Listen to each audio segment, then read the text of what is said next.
All right, guys, welcome back to the Mind Body Mushroom. And if you've been listening to this podcast for a while, you know we like to go deep. We've talked about psychedelics, about what happens when consciousness expands beyond the boundaries the mainstream paradigm has handed us. We've gone deep on Operation Gladio, on how power actually operates beneath the surface of the official story. And what I've come to believe, and what I think the evidence keeps pointing to, is that all these threads are connected.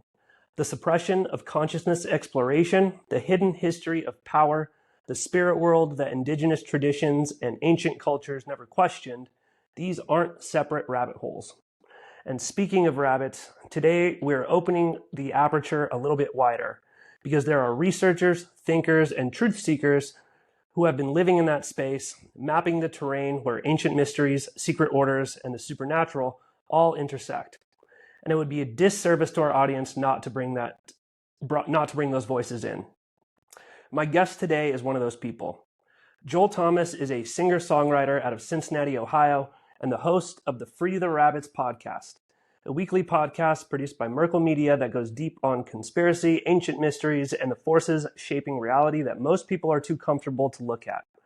Whether he's tracing the occult roots of institutions like the Lucis Trust, unpacking Rosicrucian influence in the founding of America, or pulling back the curtain on the hidden orders that have quietly shaped Western civilization for centuries, Joel brings serious research and an open mind to territory most people won't even acknowledge exists.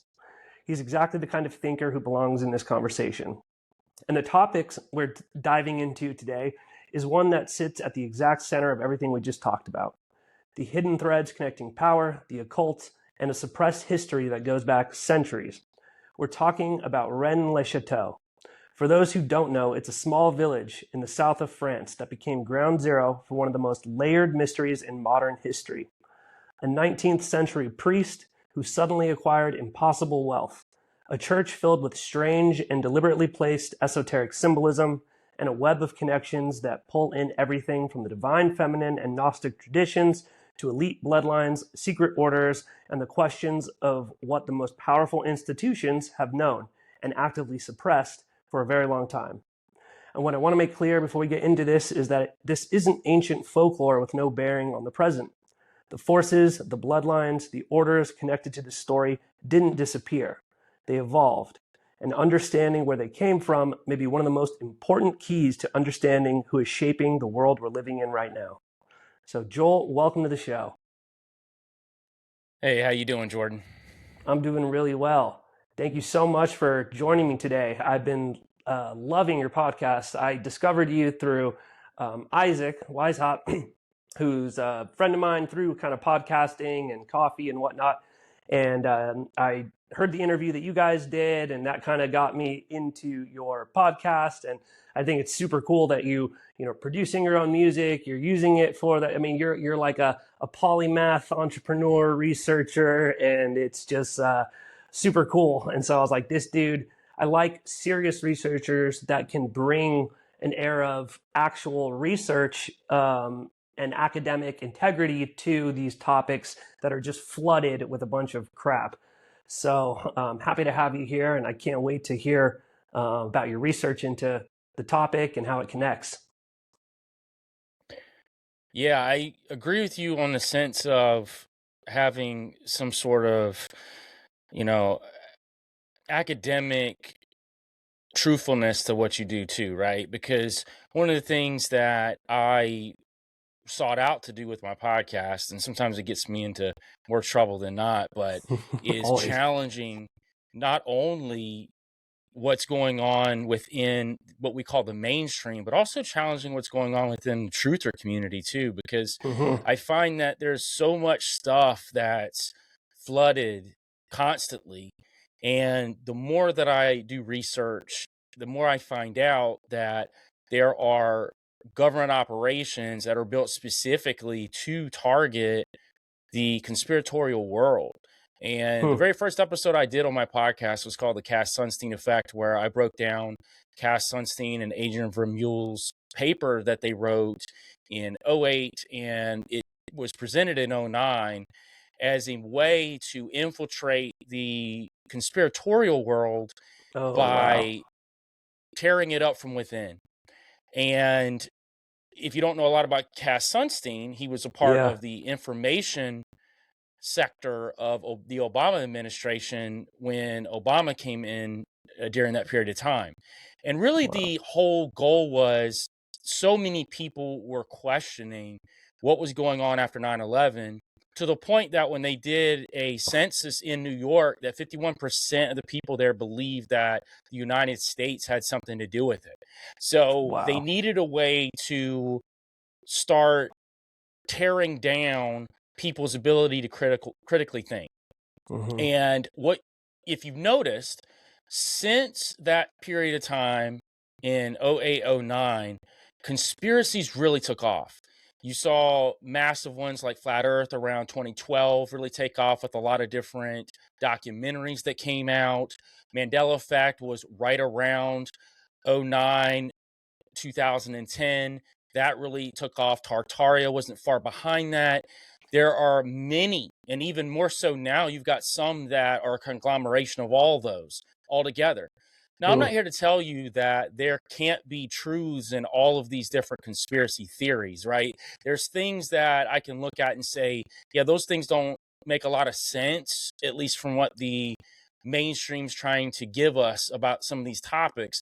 But that doesn't mean that I just wholeheartedly jump in and say that, yeah, I'm all about this specific topic because it's against the mainstream. I think that works against us a lot of times too, where people think that because it's anti-mainstream that it automatically makes it true. And I'm not the type of person that sits back, and matter of fact, I talked to Isaac about this recently, where I think that everybody's a disinformation agent who's involved. Shoot, man, I get called that just for challenging ideas within the community. So I don't really go down that road. I'm not saying they don't exist, and I'm saying there's probably quite a few, but the Cass Sunstein effect itself was built on a terminology called cognitive infiltration. And what they do is they send a disinformation agent into a chat room or into a community. And I know initially in the 08, 09, they were talking about physically going to some of these meetings and actually sending agents in there. And what they do is they sow enough discord within the community that it ends up ripping itself apart, and they end up fighting each other over all of these different theories. And that's kind of their goal. And it's really the long game. The long game is planting a seed now that you know is going to come to fruition 50 years from now. That's how real disinformation works. It's not the thing that gets hot overnight. And a lot of times, if you look at the thing that gets hot overnight, it was predicated on things that were built many years before. And it's stuff like that that I've been researching, throughout history. I've seen things, we're going to talk today about Rennes-le-Château. We're going to talk about the Priory of Sion, Rex Deus, and some of these things. But I think that that the entire organization itself, all the way back to Rex Deus and the Essenes, were something that were started very early on as a disinformation campaign, while simultaneously there were things going on in the Catholic Church that were also part of this disinformation campaign. So you have to look at things from a very panoramic view when you're looking at how things operate when it comes to cognitive infiltration. But we actually have a paper that was written about cognitive infiltration. And one of the other aspects of it is called cascades. And cascades are basically planting the seed, and then it will cascade over time by itself. So you may think somebody's a disinformation agent or a controlled op is one of the hot words everybody uses. No, they're just picking up information they wholly believe in that was built over time by people who just kept adding to it. And yeah, you may have some actual CIA operatives or feds that sprinkle more things in and out here and there to make it bigger and balloon it. But I just think it's natural human nature to take something and continually grow it, especially if it's more on the fantastical side. That being said, I don't throw the fantastical out because I believe in it, and I believe in a wild spiritual world, and I believe in so many things that are going on right now, specifically when it comes to the UAP, the NHI phenomena that's going on, the government actually talking about this now.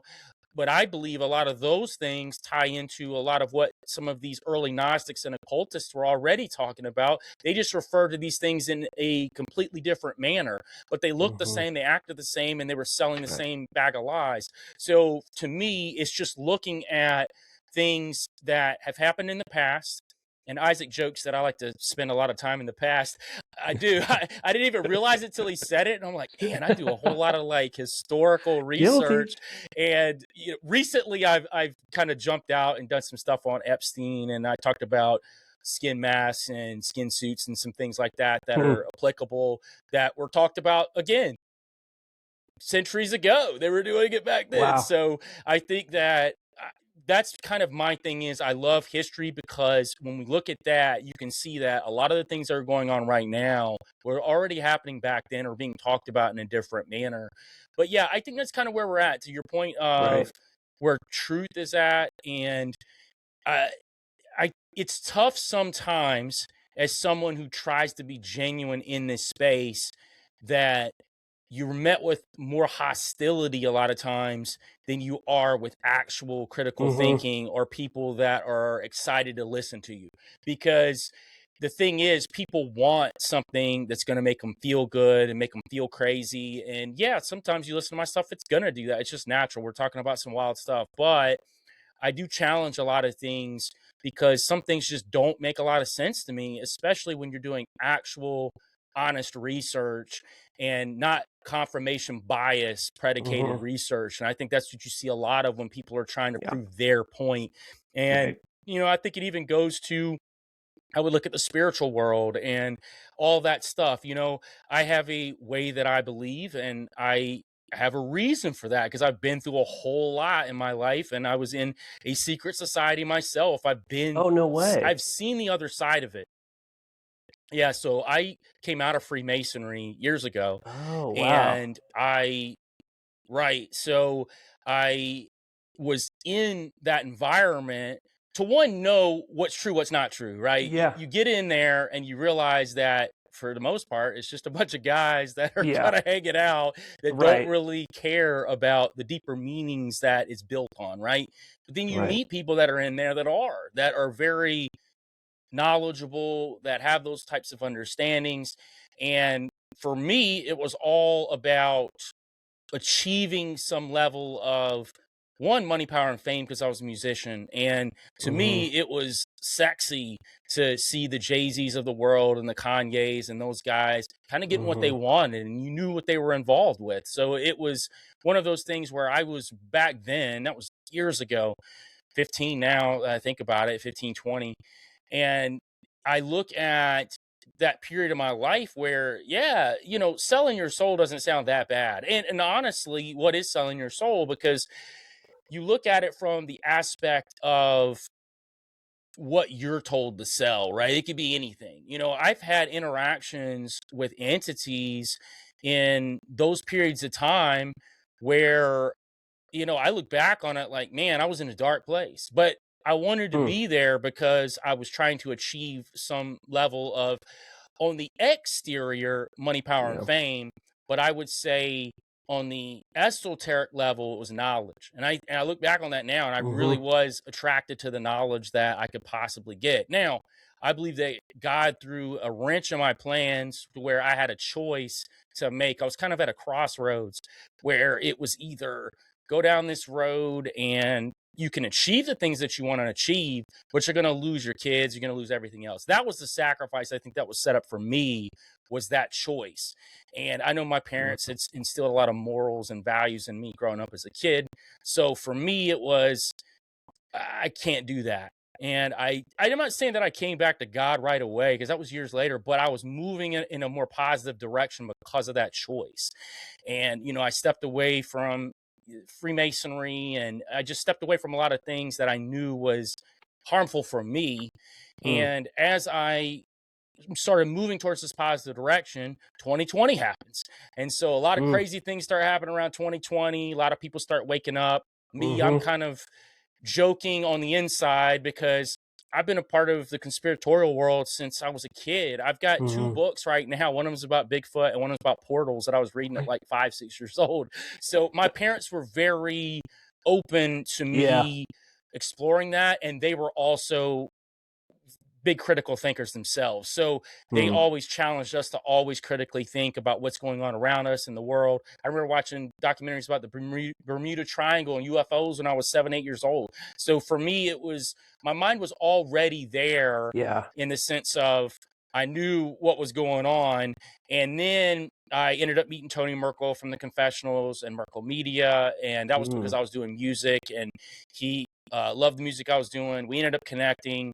And then from there, it just kind of snowballed where, a lot of the research I'd done prior started coming up. And then, I started looking at podcasting as a viable outlet for me.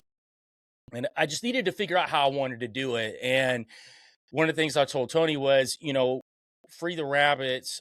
I want to encourage people to get information, but don't live in that rabbit hole, because I find that people who perpetually live in the rabbit hole, one, drive themselves absolutely insane and literally insane. I've seen some people sometimes that I don't even know if they even know what plane of existence they're actually on. Wow. And I'm not saying that, Wow. I'm not being mean. I'm just saying that sometimes we can go too far, but we need to come out and literally touch grass and like connect with the people Mm-hmm. around us. I believe that's the real way you fight the system, is on the ground Mm-hmm. level. Like, you connect with people, you build community, you get involved with something locally that can help people or whatever else, right?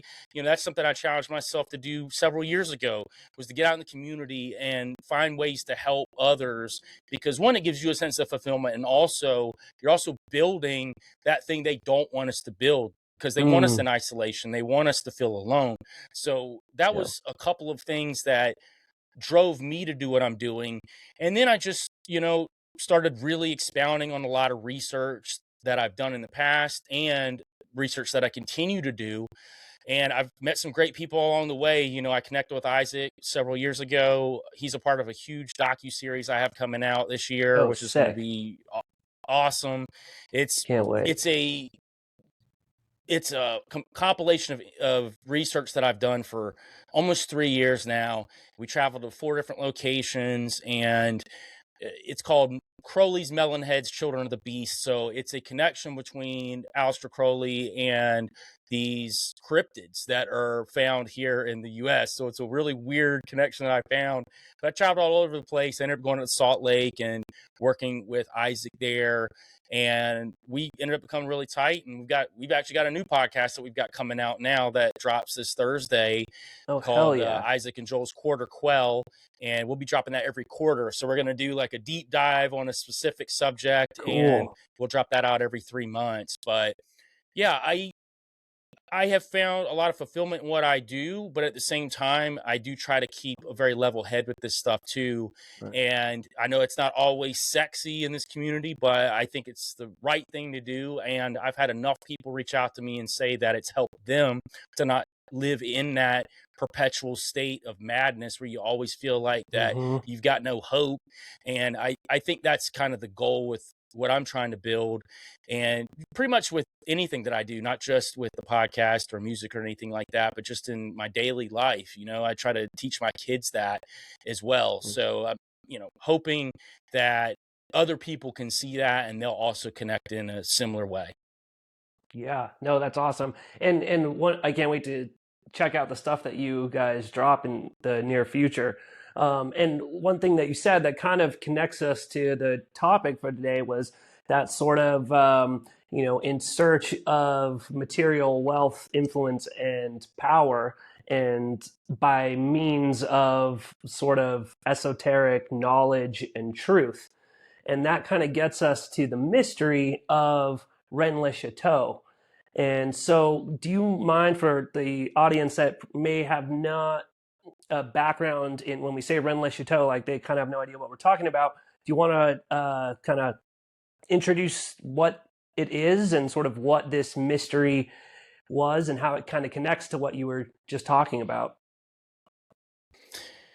Yeah, we can get to Rennes-le-Château for sure. I think maybe setting up a little bit of a foundation on some of the key Cool. characters that are kind of involved with that whole mystery, because it Perfect. kind of starts way before that.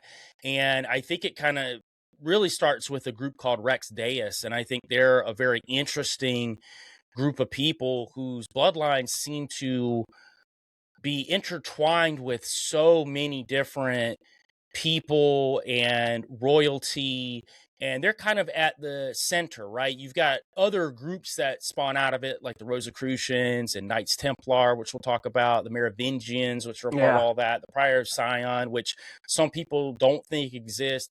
I believe that they do exist. I think that the idea of what Pierre Plantard put out there about it, I think that he was probably more in the truth side of it, even though that he has been discounted as being a fraud. But I also think that that was a shell game that they were playing.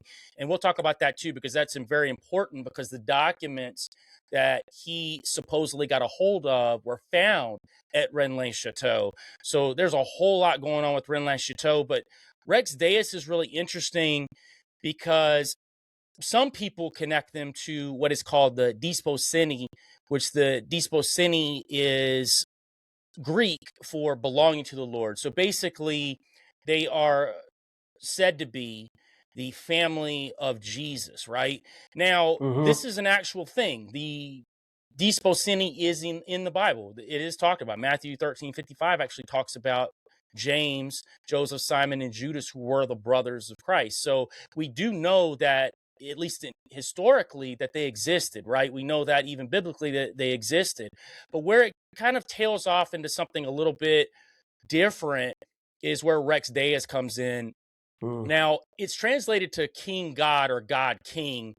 And there's several writings from the 20th century that will obviously talk about this group, but they're pretty clandestine when you are looking historically. Now, who they're really tied to is this group called the Zadokites, and they're a lineage of priests, and they descended from Zadok, and Zadok was the first high priest at Solomon's temple. So now we have this idea of Solomon's temple, which is also kind of the beginnings of Freemasonry. Now, I would argue, and I've done some massive deep dives on Freemasonry, at least all of these different legends, like the Oliver legend and the Anderson legend.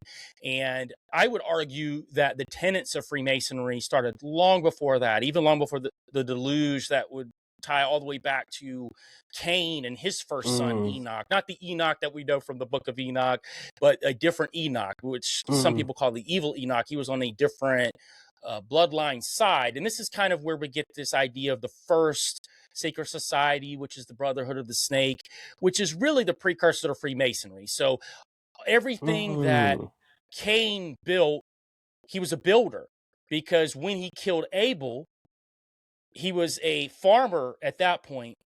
God basically told him, like, whatever you try to plant, you're cursed. So nothing that he could grow would work. So he became a master builder. So he became really the first master mason. And his son Enoch took that and ran with it. As a matter of fact, he built 66 cities, and one of those cities is called Enoch. The first city that Cain ever built, he named after his son Enoch. But from Enoch, that line on the Cain side, this is where we get the idea of the Watchers and the Nephilim that come along. And that happens a little bit later on with Lamech and his children. And this is where we get Tubal Cain from. And Tubal Cain is talked a lot about in Freemasonic lore too. And he actually took Cain and added it to his name Tubal because he wanted to do it as an ode to Cain, because he was from the bloodline of Cain. But all of this is tied into Freemasonry. And essentially, they hid these 7 sciences, and these 7 sciences, which are talked about, like geometry and astrology and several others, they are hidden away underground until after the deluge, and then they reappear again in Egypt.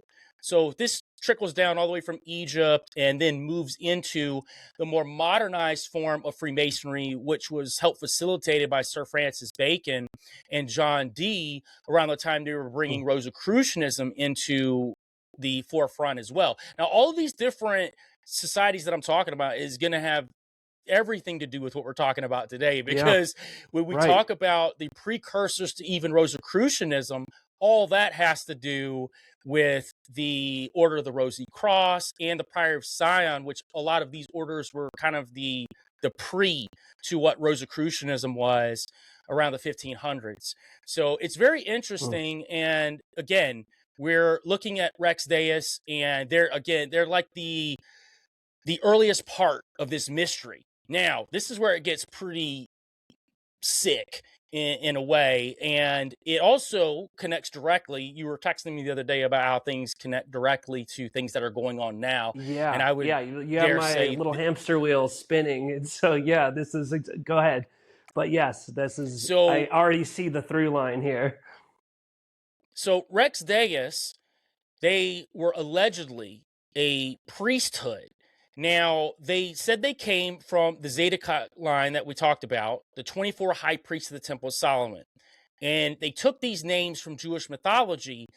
And what they did, they took major names and they made them titles. So Michael, Gabriel, archangels that are in the Bible, they took them and made them titles.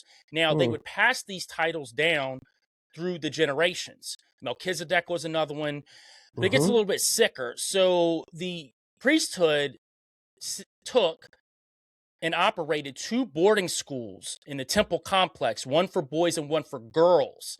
And the male priests, the older male priests, would deflower the girls when they would reach childbearing age. Then they would send the girls off to be married to husbands who would raise the children as their own. So these children that the priest would inseminate into these young girls, they would then marry off to these boys that they had on the other side of the boarding school, and then they would raise this kid. So it gets even crazier. They say that Jesus was the result of one of such of these unions, and he was fathered by a priest with the ceremonial name of Gabriel. So their claim is that obviously Jesus isn't the Son of God. He's not from divinity, but he was created as a part of this Rex Deus line, and they implemented him into this role as someone who was, quote unquote, fighting the system.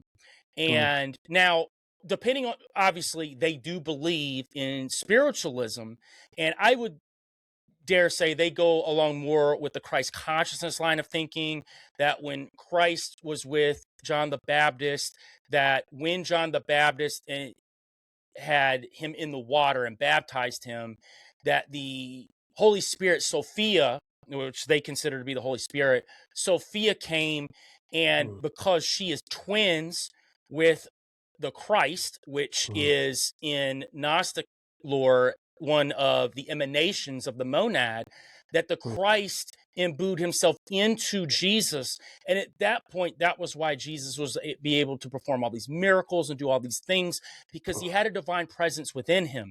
He wasn't divine before that. Now, again, this is all Gnostic tradition.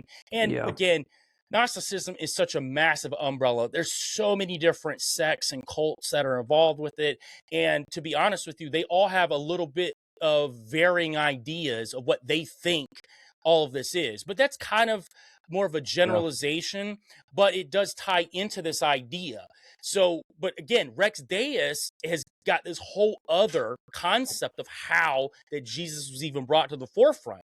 He wasn't born of some lowly family and then was chosen by Sophia and the Christ. No. They created him from this priest whose name was Gabriel, and basically inseminated himself into a young girl to create this Yeshua, who they would turn into this great prophet and then create this religion around him. Again, not what I believe, but it's what they are believe. And again, you'll see variations of this now with what people believe too.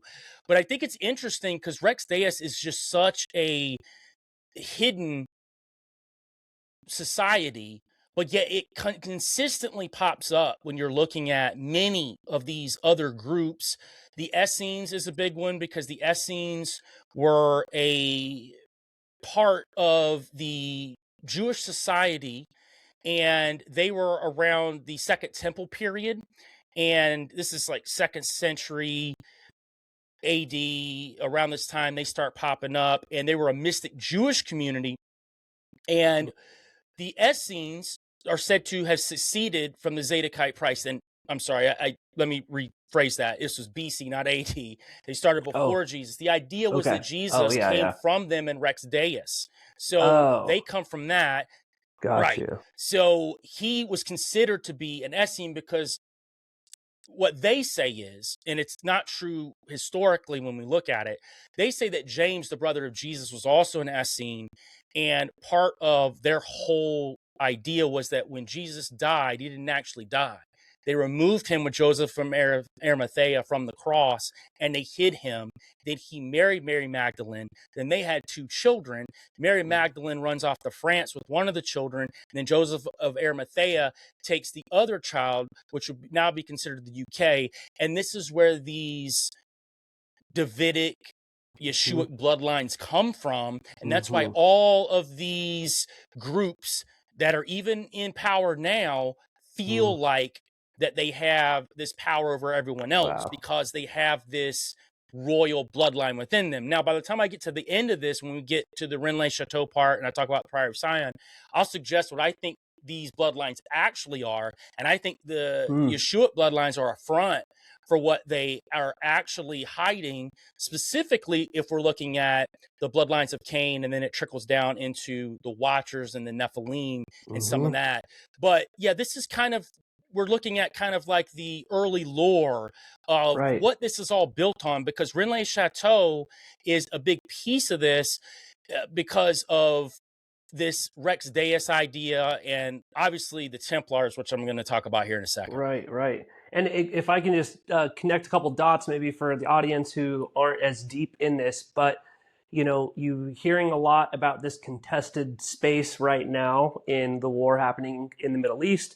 You have the Temple Mount, or the Western Wall, on the Israel side in Jerusalem, and then there is a Muslim side of this, and on top of the Temple Mount there is what's called the Dome of the Rock, and that where the dome currently sits is supposedly where Solomon's temple was built the first time, then it was destroyed, then it was rebuilt a second time, then it was destroyed, then the Muslims took ownership over it through some wars and conquests and whatever, and in Christian eschatology, the temple must be built for a third time in order to bring in the second coming of Christ and whatever. So, you're seeing a lot of these Christian Zionists and, people talking about this war with Iran being, for Armageddon. And this is sort of that lineage. So I just wanted to kind of put that out there. Like, when we're talking about what does the war in Iran have to do with Armageddon, this is the legend. This is how you trace it. So go ahead, continue. But I just wanted to throw that out there.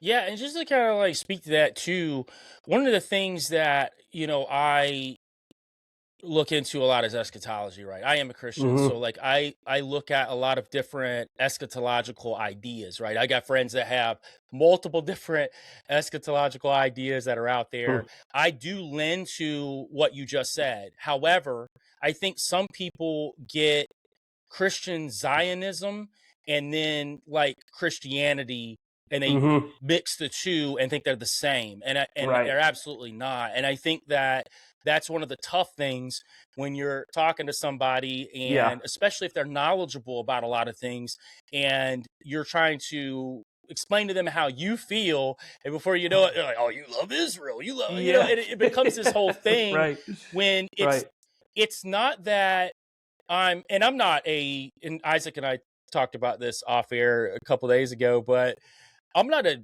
Jew basher by any stretch. I think people go too far too on that front. However, I'm also not blind, so let's just keep it how it is right there too. I am aware that in any country in the world, there is a system of people at the top that are controlling the people at the bottom. It really doesn't matter who you're talking about. You can go to any country in the world and say that it operates that way. But for me being a Christian and looking at eschatology in the sense of the pre-tribulation rapture idea, that Israel will be a big component to that. But I think here's the difference, right? Christian Zionism is really like, Israel, we love them. But that's not how it actually plays out in the Bible. They are actually a catalyst to bring in the Antichrist. Like Right. they're not helping anyone out at all. Like the Right. Israel is actually doing no one a favor. But the sad reality is the majority of them will think they're bringing in the Messiah because they don't believe that the Messiah already came. So like they're actually going to bring this Antichrist in, believing, not all of them, some at the top will know exactly what they're bringing in, but most of them will think this is a good thing. And by the time they get deep into it, whoa, wait a minute. Like, this is what we signed up for. And that's why you have to look at that type of eschatology and say that while I believe that there'll be a big component to usher in this endgame, right? I don't adhere to them being someone we're supposed to bow down before. Again, the only person I'm bound to is God above. I'm not bound to any man, and specifically some country who doesn't look like they have anyone's best interest at heart at all. So I think I just wanted to clarify that a little bit too, because I know that important. I am not an adherent of Christian Zionism, but I'm also an adherent to that eschatology to a point, if that made any sense to you. Yeah, absolutely. So let's look at the Templars, because they're really important, because from the Templars actually spawn Rennes-le-Château, and how that even comes into the reality. So what's interesting about the Knights Templar, now it depends on who you're talking to and where they actually spawn from. If you're doing the deep lore, it looks like the Priory of Sion were the ones that they spawned from, and that they were working together as a unit.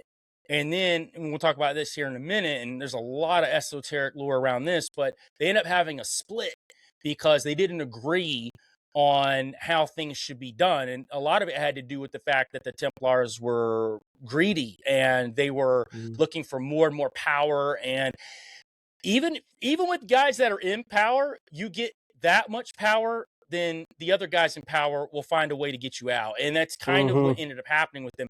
But really their claim to fame was during the Holy Wars. And what's interesting is they were said to protect the Christian pilgrims when they journeyed to Jerusalem. But the reality was there was already another order that was given those specific orders by Rome, which were called the Knights of St. John. Now, Knights of St. John, they have white crosses, and they are loosely tied into Rosicrucianism as well. But the Templars were the main ones that were looking for these esoteric secrets. And to that point, that's what they were doing. They were cloaked under this guise of protecting these pilgrims while secretly excavating all of these secret documents and hidden knowledge that were beneath these temple ruins.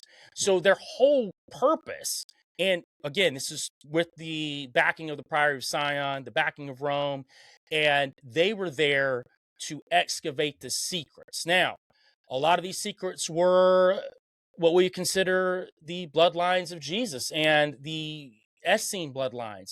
There were other secrets that were found too, like tons of gold, and the Ark of the Covenant was said to be found. It said that the Templars were the ones that excavated that and took it off. Nobody knows where that's at.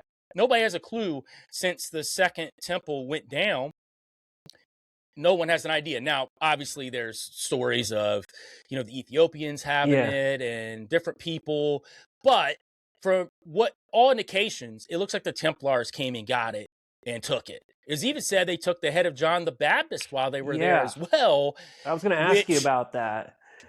And I don't know if you've read any of Tracy Twyman's works, but I know she did a deep dive. I've read a couple of her books. I believe Clock Shavings is the one where she talks about that connection of Knights Templar to the severed head of John the Baptist, and sort of. But I'll let you take it from there. But yes, that was something on my list to kind of talk to you about. Yeah, it's interesting with the Templars and the head of John the Baptist because, Herod cut off the head of John the Baptist because his wife told him to do it. He didn't even want to do it, but John the Baptist had already baptized Jesus at the time, and he was considered a heretic, obviously by the Jews, and the Jews pressured Herod to do it, but, you know, Herod's wife was angry, wanted his head on a platter. She wanted it as a gift to her. So he gave his head to her as a gift, and they kept it. Well, the head was kept. This is obviously the lore that the head was kept. And the Templars found it, and they referred to the head as Baphomet. This is where the first idea of Baphomet comes from in some of these esoteric writings. And apparently they could talk to the head, and the head would have a spirit that would answer questions back to them. There's a whole lot of weird stuff going on with that. But yes, that's one of the things that was said to be found during these holy war crusades when they were going down through there. And to get even a little bit further into the ideas of the Priory of Sion and how they moved the Templars into the church. So we have a Saint Bernard of Clairvaux, and he was an abbot and a mystic, but he was also a co-founder of the Knights Templar. He started the Cistercian order too, which the Cistercian order is another Gnostic group of priests and priestesses that were under the guise of the Catholic Church. So here's a very interesting thing about the Catholic Church that some people don't really understand, because when they look at things like the Albigensian Wars and the Cathars getting taken out by the Roman Catholics, I tend to play in this area a lot, so I hear a lot of different ideas, and specifically from people who I know who are Gnostics.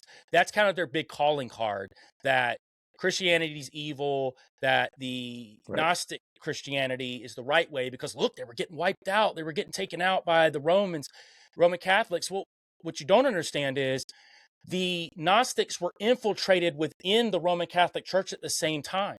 They had all of these groups that were running game in the Roman Catholic Church. They did this as, again, back to cognitive infiltration, the long game. Let's make it look like that this thing that we've infiltrated, which is Christianity, the true Christianity. We're talking about the Pauline Christianity, the Judaic Christianity from early years. I'm talking about when the Christians were getting wiped out, like slaughtered. We're not talking about when the Roman Catholic Church came along with Constantine and all these rituals that were integrated in later. We're talking about early Christianity that no one liked, right? So there's a lot of tenets within the Roman Catholic Church that are true, but what they needed to do was make them look bad. So I know it sounds crazy that the guys running it also want to make themselves look bad, but that's a part of what I consider to be the enemy's game, is to corrupt what's good as much as possible. So you've got the Gnostics who are flawed in their own right. Then you've got the Roman Catholic Church is also flawed. Then you create these wars around it that create this idea that, oh, this side's good and this side's bad. Well, simultaneously, both aren't good. And really, the Gnostics are the puppet masters between both sides. Also, one thing we got to understand, that in the early centuries, the early years, more wars were fought over religion than they are now. So it was a different type of geopolitics back then than it is now. It just doesn't operate the same way. So when we have wars that are fought over oil or many of these other ideas, land grabs, whatever, it's different, because back then religious ideas were brought up as reasons to fight people. You just brought up the Muslims, right? This is interesting too. Do you know that many of the Templars were from Palestine? They were actually Palestinian. No and way. This is they were connected to the assassins who were in Islam traditions. Right. So the assassins were the Gnostic version of Islam, and they just hid just like the Templars did. So the Templars and the assassins were tight. They would actually work together during this holy war, while simultaneously acting like that they were underneath these other religions. It's wild stuff, man. Wow, that's so interesting. And kind of to your point about like that controlled opposition kind of being the term, but and you mentioned Epstein early on. When we found out that Epstein was on the 4chan boards early on and may have had some influence over QAnon and sort of that whole deal. So it's like, okay, the guy who's probably responsible or at least knowledgeable of a lot of the allegations that were in QAnon is putting them out there, but only so that then they can be discredited and it can tar the whole movement. So it seems like it's kind of that same playbook that is continually, you create both sides of the argument and put poison pills in both, and just have them fighting and divide and rule, kind of being the MO, while you sit at the top knowing the truth. Absolutely, man. I'm glad you brought that whole thing up. It's funny because the first episode of Isaac and I's show that comes out on Thursday, the entire show's built around Donald Trump, and it's one of the parts we talk about is Epstein infiltrating 4chan. So Isaac goes on a whole spiel about that whole thing, which is really interesting. Yeah, so because there's so much there. But to your point about QAnon, even before we jump to this, I believe that whole movement was a part of that Cass Sunstein effect. I think that what they did was they found people who were disillusioned by the government, who probably had a lot of truthful right ideas, right? And they infiltrated it and moved it in a direction they wanted it to move. Because here's the thing. A lot of the info that was coming out in 2015, 2016, before Trump got in, it wasn't false. We're finding out now that a lot of the Pizzagate stuff and all that was pretty verifiable, which I'm laughing about that because now it's, where's my apology? Yeah. Like we were talking about this years ago. But to the point of what you were saying, that, all of these operations, this isn't a new thing. This has been going on for centuries. This is all the long game on how to move people to this new aeon, this golden age, which they're calling it now, which it's been called before. This idea of the reset, the rebirth that they want to bring to us. And to the point of resets and rebirth, to segue back into the Templars, we've got the idea of when the Templars split with the Priory of Sion. And this all happens at the cutting of the elm in Giscourt, and this is in Normandy. So the so-called real account, the mainstream account, is there was a meeting between King Henry II of England and King Philip II of France. This was following the fall of Jerusalem. We were just talking about that. And they stood under this elm tree, and they ordered that the tree was cut down and hacked to pieces. And the message was that Philip would offer no quarter to the English. So they were splitting of the ways. That's just a front story. The true story, when you start digging into it, and Pierre Plantard was one of the ones that proposed this. However, when you dig historically, he's not the only one. And again, I understand that mainstream historians will say that Pierre Plantard was a fraud. And listen, I'm not saying everything that he put out was true, but I also think it was an operation. I think there had to be just enough lies in there so people would say, oh, it's all fake, when I think that a lot of it probably had a lot of weight to it. But according to that story, that the Knights Templar and the Priory of Sion split. So the Priory, who started the Templars, basically said, we're tired of it. You guys have been accumulating way too much power, money. They're buying up all the land. I think at one point they owned 1/3 of France or something like that. Like it's wild to think about. Wow. But they had property everywhere, and they were major bankers. They were the ones that started the banking system. They were like the original bankers. And, all you got to do is follow the money, right? And you'll find out where the power's at. Well, they end up splitting at this cutting of the elm. And there's so much symbology with just the elm tree and Gnosticism in general. And just to even look at the elm tree, it's associated with wisdom, intuition. It's got this split between the material world and the non-physical world. You know, I talked to shamans and people of all different arenas, right? And they all talk about the tree. You know, the Kabbalistic tree of life, right? We know that that's what I was the thinking. lightning flash, the flow of divine energy called the Ein Sof, flies through the 10 Sephiroth, the spheres, to manifest in the material world. So the way I look at it is that not only were they severing ties with the Templars, they were also cutting off them from the divine nature that was this connection between what the Priory started and what the Templars ended up becoming. And if you see right after that, what happened, the Templars are no more. They end up having to go underground. And you had guys that started them out like UD Pan, and we all know they started at the Council of Troy, and Bernard Clairvaux, who helped start the Cistercians as well. All of these guys were part of the early parts of it that the Priory liked. But by the time it got to the part where they were accumulating all these different lands and having these land grabs, and then they were also protecting the secrets. So the Priory said, look, we need to wipe you guys out, at least on the surface, right? They didn't all go away, and that's the best part. So they wiped out the guys they wanted to, right?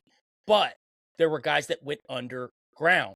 And the Priory stood by, and they were silent whenever that the Templars were taken out, when they were all dismantled in 1307.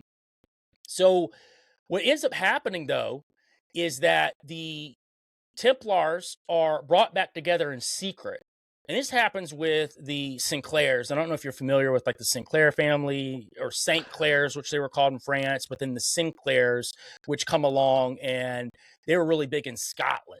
And this is where these bloodlines are said to come from. And they tie into the idea of the Merovingians as well, which are the God Kings, right? This is why they call them that. They say they come from these bloodlines of Jesus. And this is the Sinclairs that end up really coming into power with like Robert the Bruce.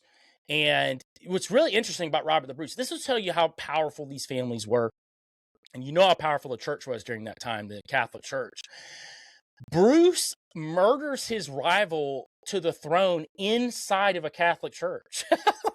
Wow. Murders him inside of a Catholic church, and he's excommunicated, but he's not killed by the church. As a matter of fact, they lifted the excommunication in 1323, and at that time when in secret they reestablished in Scotland with the Sinclairs the new Templar order, which was under Scottish protection. So now the Templars are moving and shaking to where most within the church don't know they exist anymore, outside of some of the people at the top who needed to know, who are part of this operation.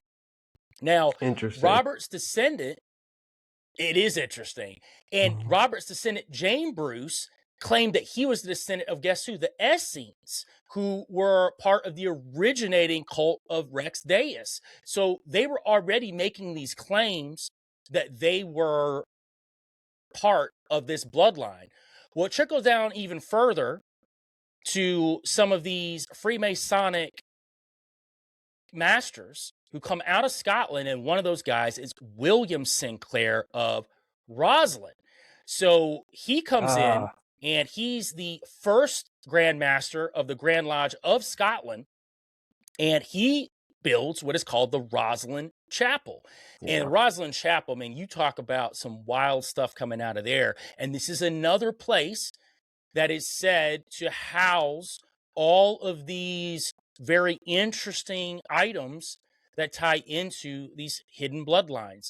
And some of the very interesting stuff that come out of it is, one, there's 213 cubes or boxes that are protruding from the pillars and arches, and they all have these weird patterns. nobody's been able to figure out what the patterns mean. However, some people have suggested that study cymatics, that it operates in a system of vibrations that create music. Now, they don't know what the music is used for, and I do believe there are people that do know, but obviously what they're telling us, they don't know what these boxes mean. There's also 110 carvings of green men in and around the chapel. And these green men are carvings of human faces with greenery all around them. Now, if you know anything about occult symbolism, the green man in paganism is a symbol of nature, rebirth, seasonal cycles. Also tied into Pan or Cernunnos, and they represent the oak king or the holly king. We're just talking about the elm. So we're back to this tree imagery of this gateway, the portal between the divine and the material world. So and holly tree, Hollywood. Oh, sorry. Hollywood. Absolutely. Holly tree, Hollywood. There's kind of that. I also wanted just to talk, not to throw you off your flow. Remember where we're at, but I just want to connect a couple dots to kind of like summarize a couple things. So you have these Gnostic sects kind of stemming out from Rex Deus, which then kind of become the Templars through this holy wars. Then back up through Europe, these Templars are making up these banking dynasties. They have this connection to esoteric wisdom and sort of, the knowledge of maybe some of these ancient structures, like, talking about cymatics, the pyramids and some of these like, ancient pre-diluvian civilizations that knew more about how things work. Then the Templars get forced underground. Like you say, there's this split with the splitting of the elm that kind of, separates Priory of Sion, the other Templars. The Templars, which are now underground, migrate over to Scotland, and then that's how they kind of become the Scottish rite of Freemasonry. Is that like a okay summary of those things? Anything I messed up there? Yeah, spot on. Broad I strokes. mean, yeah, no, that's a really good way to summarize where we're at for sure. Okay. And, to this Roslyn Chapel, another very interesting thing that I found was there were carvings that were depictions of Indian corn or maize. Oh, wow. That were in there. Well, if you know anything about maize or corn, that's a North American thing. Yeah. For that period of time when that was built, they would have had to have had knowledge about the New World. So this also plays into the ideas of Rosicrucianism and the idea that the New World was always looked at as a place that they wanted to build this new Atlantis. That's something that Sir Francis Bacon talked about, was the new Atlantis, and John Dee talked about, and many of the other ones, Robert Flood, and which Robert Flood was actually written down as one of the masters in the Priory of Sion as well. And we'll talk about some of those guys here in a minute, but they were all tied into everything together. But the maize is a very interesting thing for me. And I actually did an episode on Nephilim corn. And I know it sounds weird, but I did tons of research that tie into this idea that corn, for all intents and purposes, really doesn't do anything for us for a nutritional value. What's interesting about corn is that it has had massive connections to people who have eaten too much of it that go crazy, who have demonic things that happen to them, that because they're going crazy, they are more open to this negative presence. And where the idea that it was even taught to man how to do it would be in some of these very early Native American cultures, specifically down in South America. Now we're going to talk about like Quetzalcoatl and some of these other snake serpent gods that were teaching man this. As a matter of fact, that even ties into Mormonism, with Mormons talking about Quetzalcoatl and some of the hidden verbiage that he was actually Jesus, which is wild. That's a whole other rabbit hole. But it's interesting that they would put this corn imagery up there and at the same time have all of these other very Gnostic and just very interesting statues and just things that don't make a lot of sense for something that's professing to be something that's the opposite, right? And you're going to see that a lot with a lot of these Gnostic cults or Templars or secret societies. They'll have this front of being Christian or Islamic or whatever, right? But then you start looking at the symbolism that they're sneaking in. It's a way to encode people without them even knowing it. Right.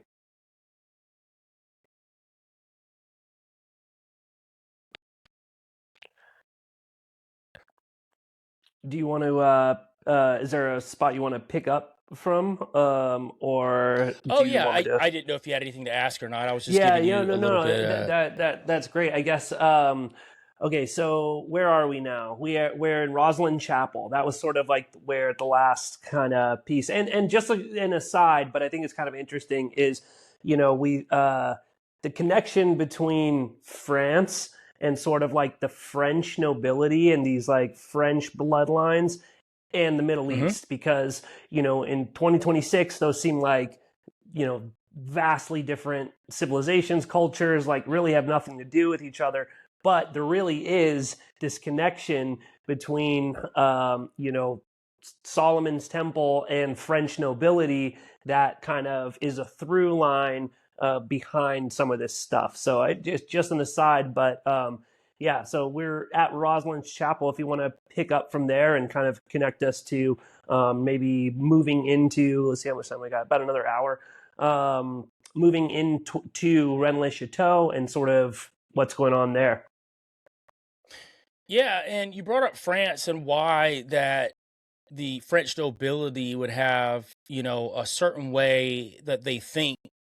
And that has a lot to do with these specific bloodlines and Mary Magdalene leaving with who was said to be Jesus II and going to France. So this is where at least part of the bloodline is created, is there. So she takes Jesus II there. Obviously, this is according to the lore. And they start spawning out all of these different bloodlines from there. And this is where the idea of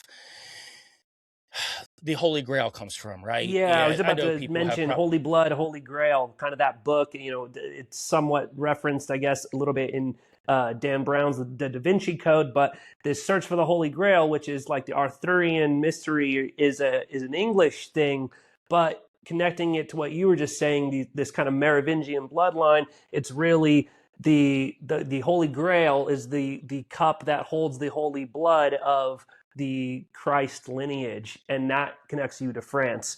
So yeah, but go ahead. Right. You were going in that direction. So you're completely right with that line of thinking. And in Rex Deus tradition, the pure form of the Grail is Sangreal, or royal blood. It means royal bloodline.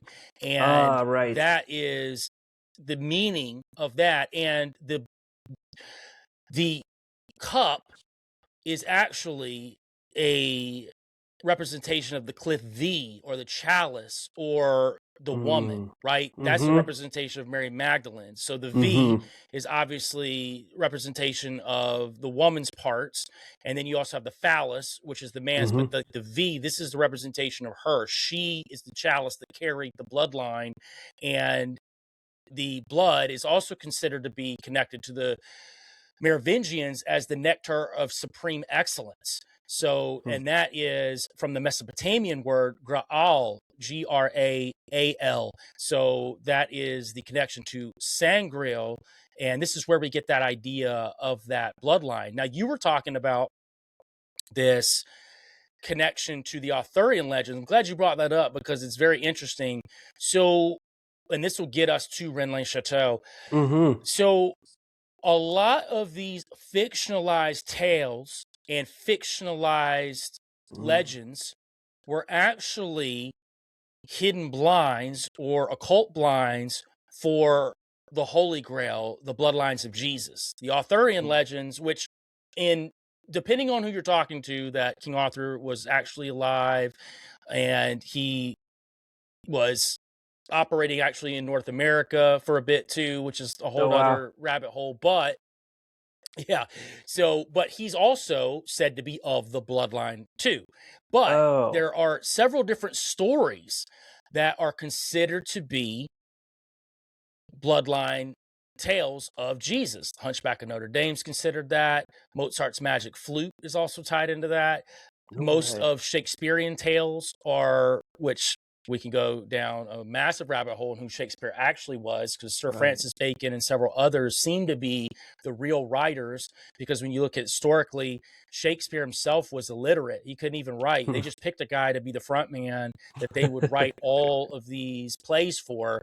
But the reason why they wrote these plays in secret was because they wanted to put out this Grail Gnostic information to the public without having their name on it, because Sir Francis Bacon, who, depending on who you talk to, was the illegitimate son of Queen Elizabeth I, and he didn't want to make his mom mad, so he would write a lot of these things, and a lot of these occult writers would do that. They would write them under pseudonyms, or they would pass it off as someone else writing it. But all of these legends, Cinderella, Sleeping Beauty, Snow White, even Little Mermaid, even modern ones, Lion King, all of these are built upon this tale of the Grail, of the bloodline. Matter of fact, one of the earliest ones is the renowned Merry Men of Sherwood Forest and Robin Hood. So check this out. Robin Hood actually represents the male inheritance of the royal bloodline in exile, and Maid Marian symbolizes Mary Magdalene and their secret marriage, which King John and the Sheriff of Nottingham, they symbolize, guess what? The Roman Church. So all of this was the actual tale of hiding the bloodlines of Jesus from the Roman Church, to the point that the Roman Church knew about it. Do you know that it was even banned for a long time in Scotland? The Presbyterian Parliament banned it in 1555 from being performed. But guess where it was being allowed to be performed at? Rosslyn Castle. So Rosslyn Castle was actually performing it, and they were showcasing this Gnostic tradition of the allegory, the symbolic bloodline of Jesus' royal bloodline, this Sangreal, the holy or royal chalice. And they were doing it in a way that was fictionalized, but again, it really wasn't fictionalized when the people in the know knew, right? It's all about the initiate, what the initiate sees. You know, you and I could read a book and it's written by an occultist, and we may think that we got something good. Oh man, that was crazy. But we're not an initiate, so we don't know what's actually being said. That's where like Twilight language and occult blinds come into place, because when you're looking at the way that it's written, sometimes there'll be a word out of place, or there'll be, Crowley was big on that. He wrote a book called The Book of Lies. And in the Book of Lies, the idea was that within the lies are the truth. That was the whole point of the book. So he hid with occult blinds what he was really saying, but only the initiate, only the adept would know what was actually being said.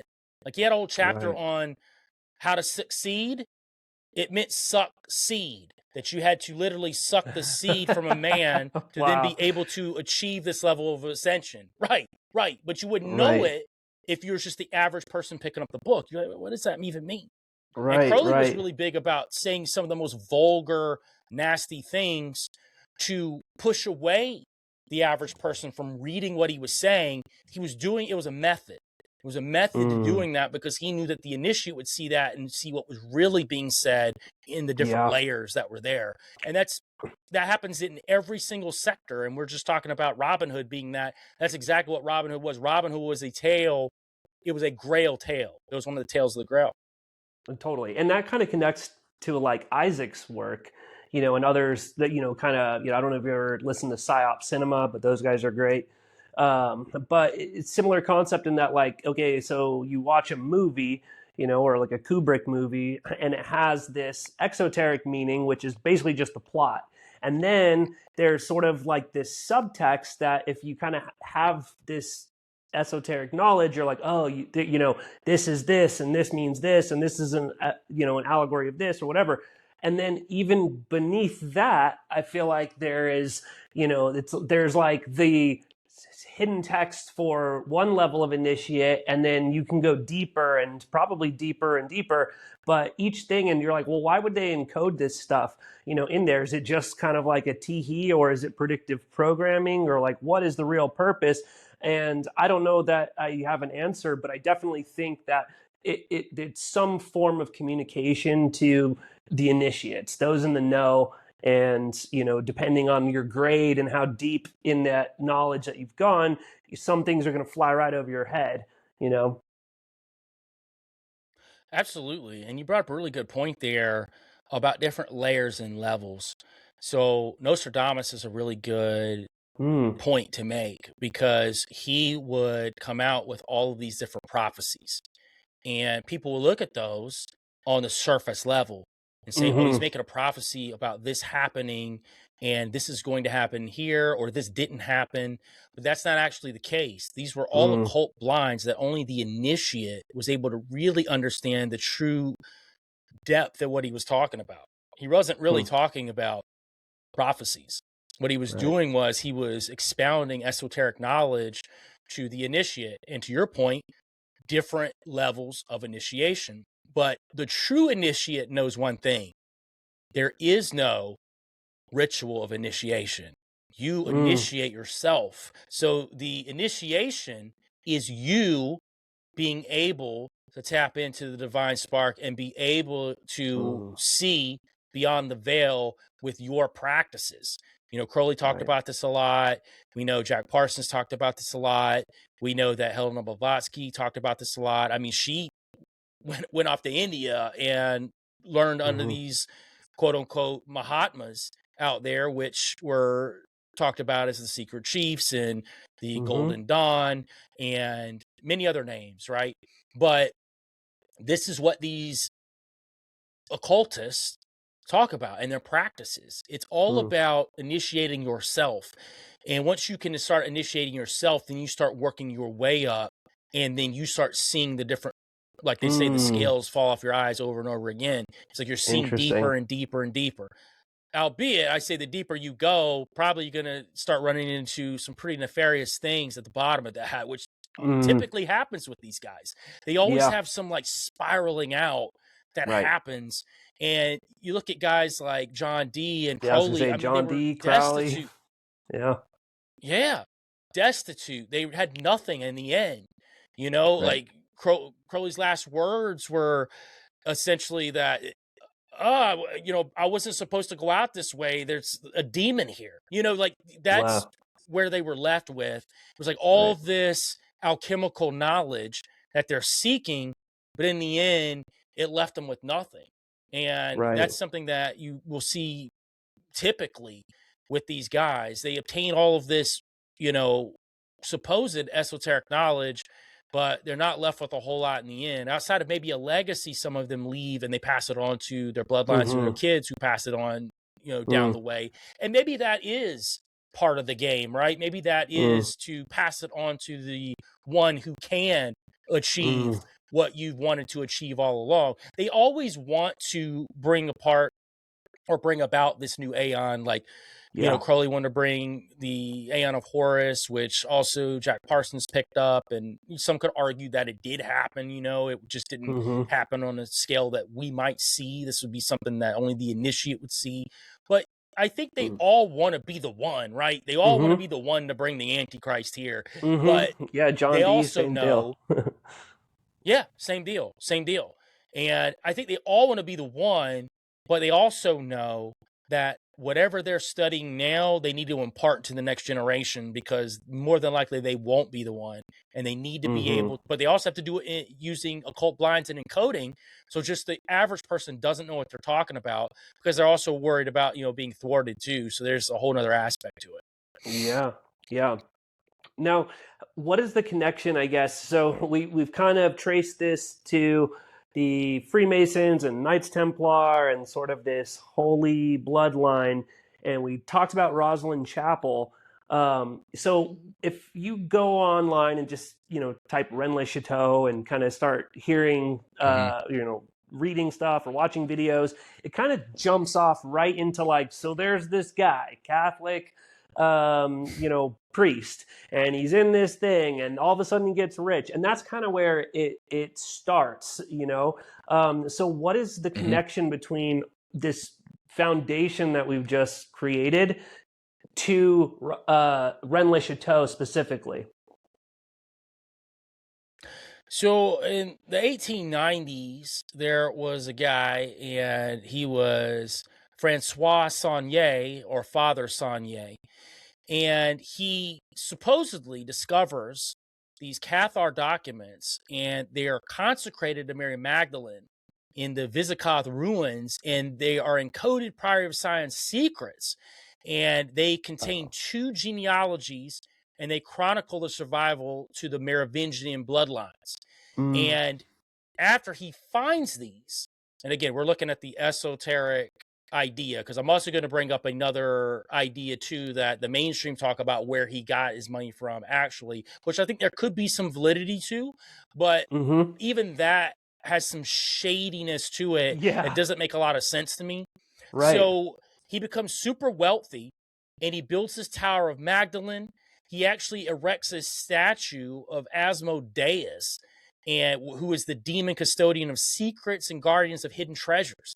And I don't know if you've ever looked up this demon online. It's pretty wild looking, and it's like a red looking demon with this weird face that's in this chapel, and it's just odd. It's in a quote unquote Christian chapel, Mm-hmm. and And it's holding it's up the holy water, right? It's sort of like the holding up the fountain that you come and purify yourself with. correct.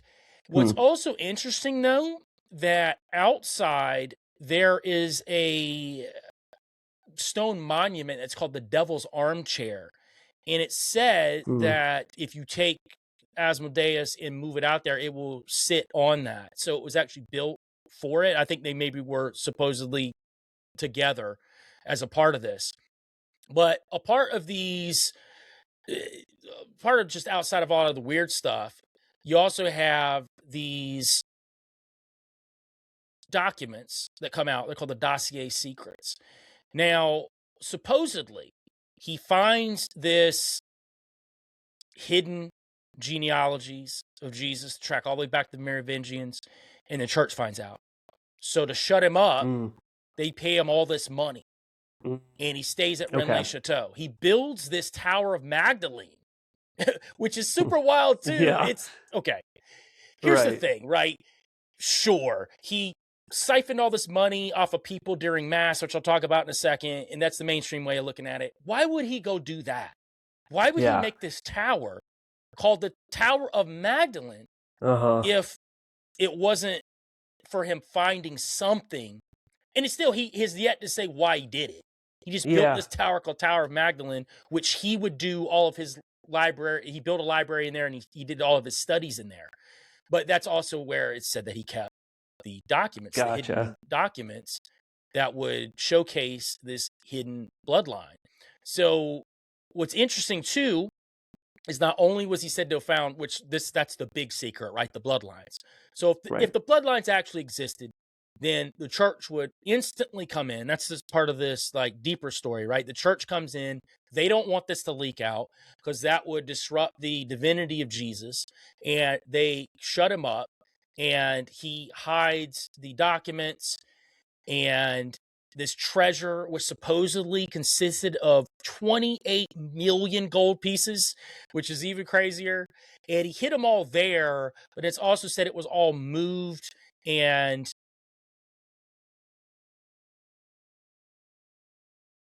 sorry about that. No, you're good. I got you. We're tracking. Okay. And so he finds all this money, he hides this money, and this is kind of where we get the idea of Oak Island and the treasure that's supposedly hid Yeah. on Oak Island, and all that's tied into the Rosicrucians too, because Sir Francis Bacon was also said to have initially hid a lot of his documents and secrets there before they were moved to the United States. So there's a lot of stuff, weird stuff going on there. So The cover story is that Saunière knew there was a loophole. So in canon law in the Roman Catholic Church, you can hold one mass per day. Now, most churches will do 2 to 3 on Sunday, and they might do them on feast days, but technically, you can do a mass every single day. So he was just hosting masses every single day, and he was taking money from people because they would have to pay to go to mass. So listen, I'm not saying that's not a very Catholic church thing to do, and I'm not saying that he couldn't have done that, but we're talking about the extent of the money that he got. That's one thing that the mainstream historians can't come up with, is how he got all of this money. That's their only excuse for it. And to me, that just doesn't add up in the sense of, one, why there's all of this esoteric symbolism in Rennes-le-Château, why there's the Asmodeus demon, which is known as the guardian of secrets, that's kept there, basically guarding the secrets. You have this Tower of Magdalene, which is built right after he gets all this money. It gets even better. Do you know that the Catholic Church tries to kick him out, and they try to move him to another place? He tells them no, and he actually stays at Rennes-le-Château and lives there for free. He receives no stipend from the Catholic Church, and he ends up dying, and on his gravestone, it says that he's the priest of Rennes-le-Château. So he basically stayed there the entire time as himself a guardian of something. Why didn't he want to leave? You know, if he got all this money, why wouldn't he want to leave? Well, I think that he was staying there to guard whatever he personally found. And maybe he didn't want the church to, you know, utilize it in a way that he didn't think should be utilized. It's hard to say, right? We don't know exactly what his motivations were, but yeah, it's a weird place, and it's equally weird. I even find that explanation a little strange too. That, like, okay, this is a fundamental. If it's true, it's a fundamental problem. I mean, it could end Catholicism overnight. It's like it's built on the foundation is not true. The foundational belief is not true.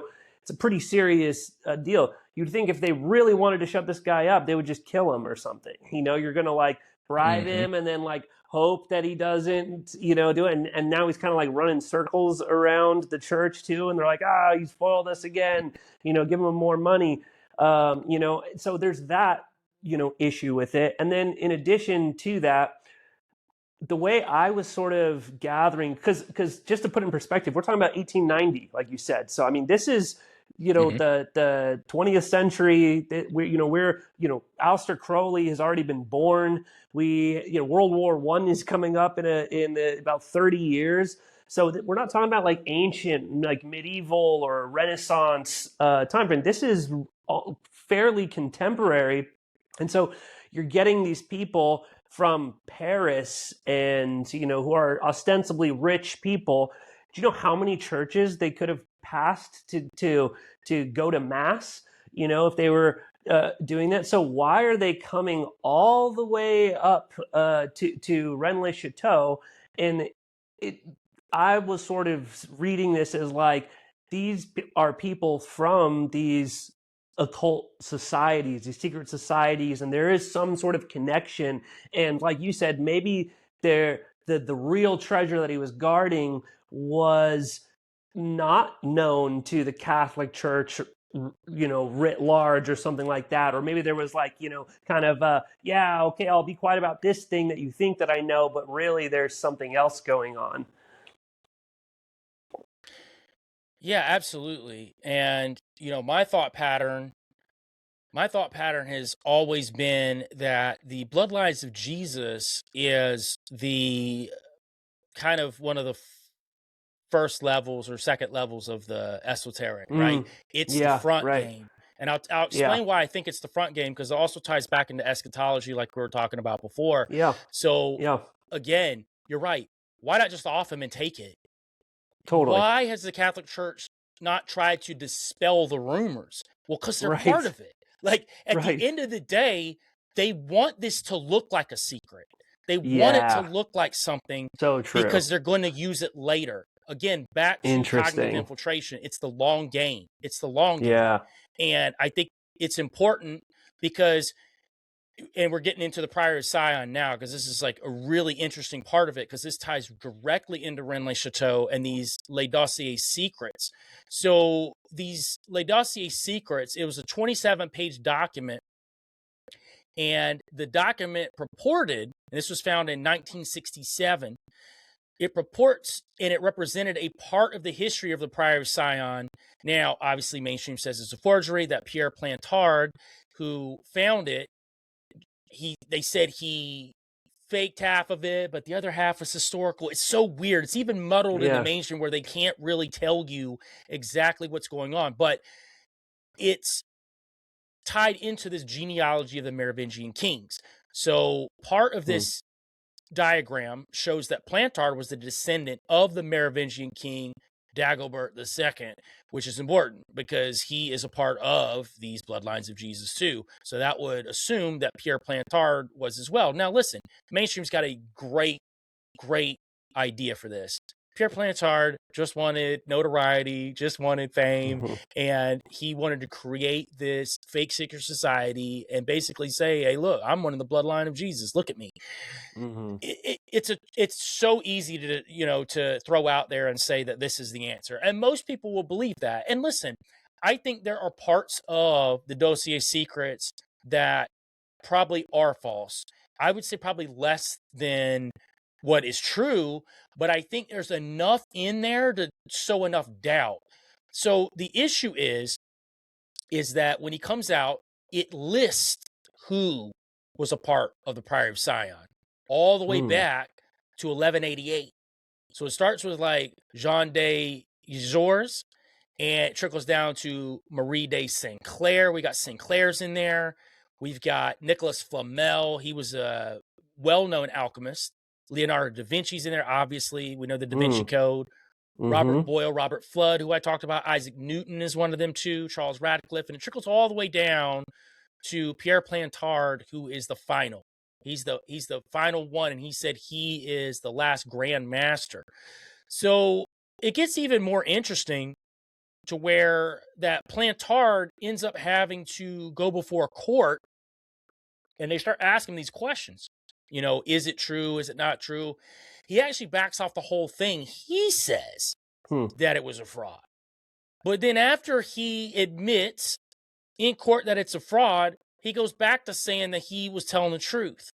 So it kind of reminds me of even modern day UFO sightings. Even if you look at 1947, some of the sightings that were caught out in Seattle, where, they would come in and they would interrogate people, and then the people would say, what I saw wasn't true. Because that's what they wanted on the documentation, but not because it actually isn't. So, and most people that are, really all about it being Jesus' bloodlines, they believe that the entire Pierre Plantard thing is true, but that he had pressure put on him to say that it wasn't. And that's the one thing too that mainstream historians will say. When they look at the Dossier secrets, there's too much historically verifiable evidence in there that makes it tough, where it's like, yeah, but all this stuff's true, and that's verifiable, very verifiable historically. Right. So why are we just going to throw it all out? The whole thing out. It just doesn't make a lot of sense. Right. And quick question: the Sinclairs, is that the same like Sinclair Broadcasting? Are you familiar? I'm just wondering if they're the same, because there is like a Sinclair. I don't know where Sinclair Broadcasting comes from, but I believe it's like one of these publishing kind of magnate family type things. Not to throw you off your thing, but I was just curious if that was like, if the Sinclairs, like Robert Sinclair's. Honestly, wouldn't know. Yeah. Anyway, carry on. Yeah, so really, that's where that Rennes-le-Château really funnels to this idea of the secrets that Saunière found in these Yeah. papers that showed these two bloodlines, and those are these two children of Jesus. Obviously, we've already talked about those. We talked about Joseph of Arimathea, who took one and took him to what would now be considered the UK, and then we have Mary Magdalene, who took Jesus II, took him to France, and this is the actual lineage of that. So Plantard is said to have found in these Dossier secrets not only that, but also the list of the Priory of Sion, which implements a lot of different names in there. And to me, again, back to what I personally think about it, I think that there is truth, but it's riddled with lies. And I do think that just the entire bloodline of Jesus is a big lie that's also based on truth, in the sense of they are protecting bloodlines. It's just not what they say they are. Also, here's another interesting fact about Pierre Plantard that they don't talk about. In 1951, he was initiated into Freemasonry in the Grand Orient de France. So he was a part of a secret society that's verifiable. So it's not like he was just some kook that came out of nowhere and said, oh, I got these papers. He was clearly told to do this, and he was already in a secret society.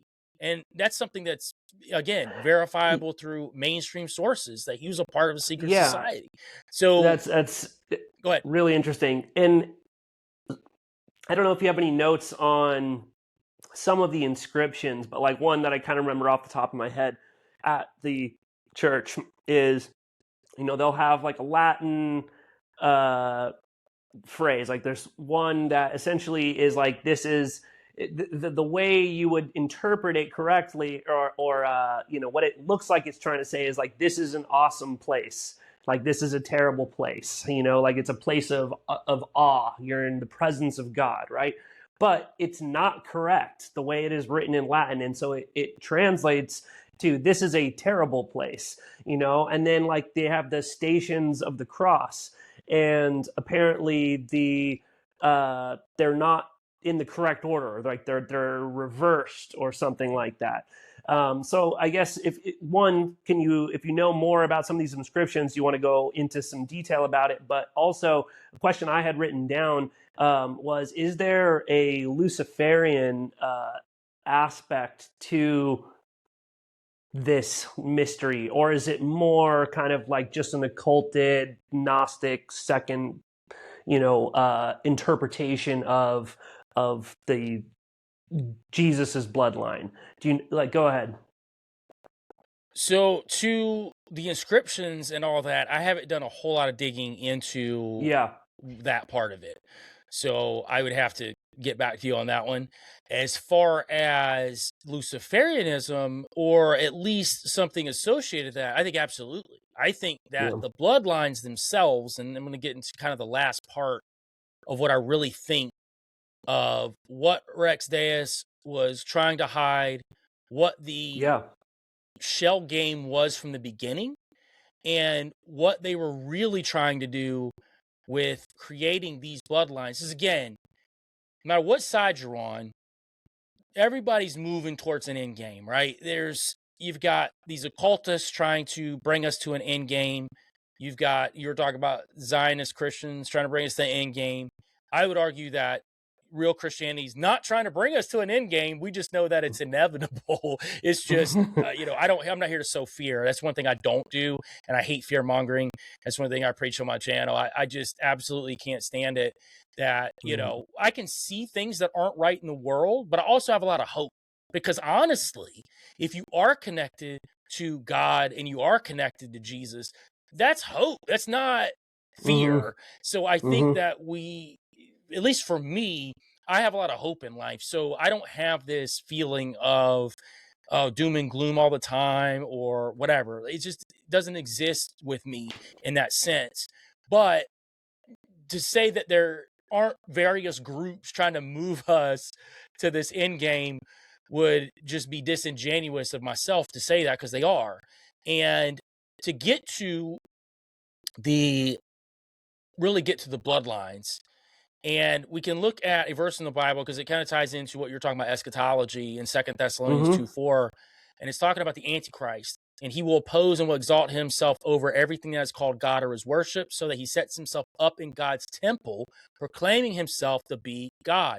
So that's kind of where we get this idea biblically that this inversion, right, of Mm-hmm. the real Messiah who's already come, that this new one's coming into place to present himself as the Messiah, right? It kind of plays into the unholy trinity, where you've got Mm-hmm. the Satan or Abaddon, where many different names, where it's kind of like Yeah. God the Father, and then you've got the Antichrist and the false prophet, which I think that if you look at that unholy trinity as being something that's, going to happen, I think the false prophet is probably going to play more into what we're seeing with these NHI and UFOs and UAPs. I think we're Mm-hmm. going to, here's the weird thing, not to deviate too far off of this, but it kind of plays into it. Yeah. You know Yeah. what's interesting, Jordan, is that the shift in the past 5 to 6 years from Mm. extraterrestrial to interdimensional.